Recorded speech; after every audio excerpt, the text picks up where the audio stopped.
Assalamualaikum warahmatullahi wabarakatuh.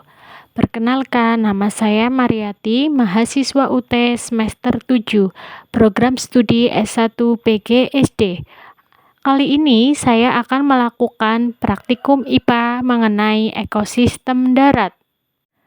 Ekosistem adalah suatu sistem yang terbentuk karena adanya hubungan timbal balik antara makhluk hidup dengan lingkungan hidup dan di antara keduanya tidak bisa dipisahkan.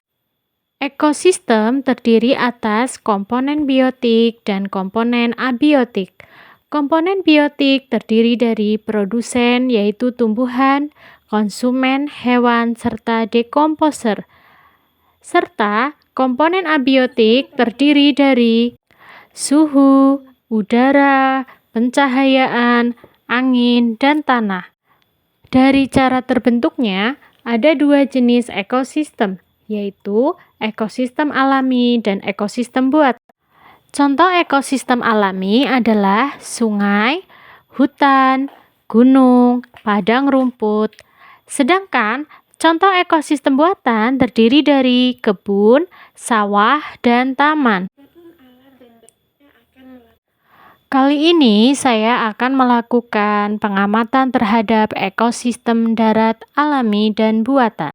Yang pertama yaitu tentang ekosistem darat buatan. Kali ini saya melakukan pengamatan terhadap ekosistem buatan berupa sawah. Pada ekosistem sawah, saya menemukan beberapa jenis tumbuhan yang tumbuh seperti anting-anting atau Azalia australis Linn. Yang kedua, ada alang-alang atau Chogon grass. Yang ketiga, ada pohon singkong. Dan yang keempat, ada pohon pisang. Serta yang kelima, ada tumbuhan bandotan atau Ageratum comnizoides.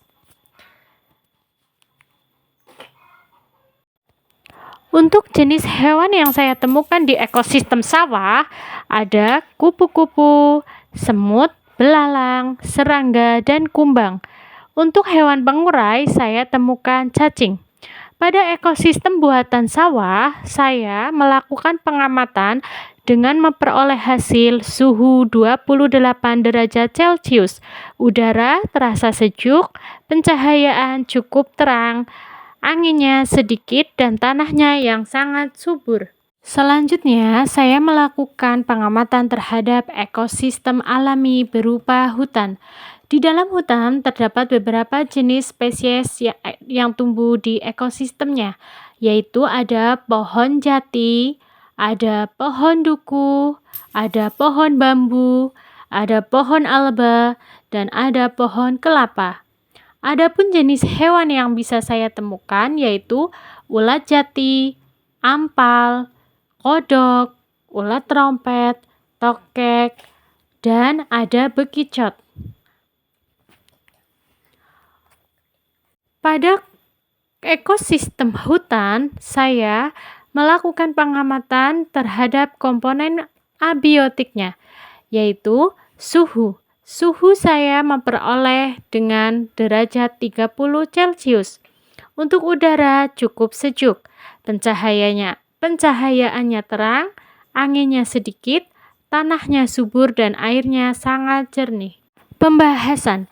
Berdasarkan hasil pengamatan ekosistem alami dan buatan memiliki perbedaan yang cukup signifikan, baik dan dalam struktur maupun fungsi. Ekosistem alami menunjukkan interaksi alami antara makhluk hidup dan lingkungan fisik tanpa campur tangan manusia secara langsung. Terdapat banyak jenis spesies yang hidup berdampingan dan saling bergantung satu sama lain, sehingga keanekaragaman hayatinya lebih tinggi. Sedangkan untuk komponen abiotiknya juga berperan penting seperti tanah dan air yang tersedia secara alami serta pencahayaan dan suhu yang berubah sesuai kondisi alam. Sementara itu, ekosistem buatan merupakan hasil rekayasa manusia, sehingga keanekaragaman hayatinya lebih rendah dan lebih terkontrol. Tanaman dipilih dan ditanam oleh manusia, serta dirawat dengan penyiraman dan pemupukan.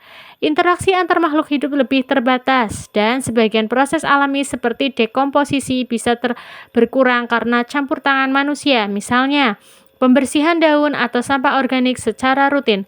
Kedua jenis ekosistem ini tetap menunjukkan adanya hubungan erat antara komponen biotik dan komponen abiotik. Misalnya, tumbuhan memerlukan air dan cahaya untuk fotosintesis, dan hewan memanfaatkan tumbuhan sebagai sumber makanan dan tempat hidup.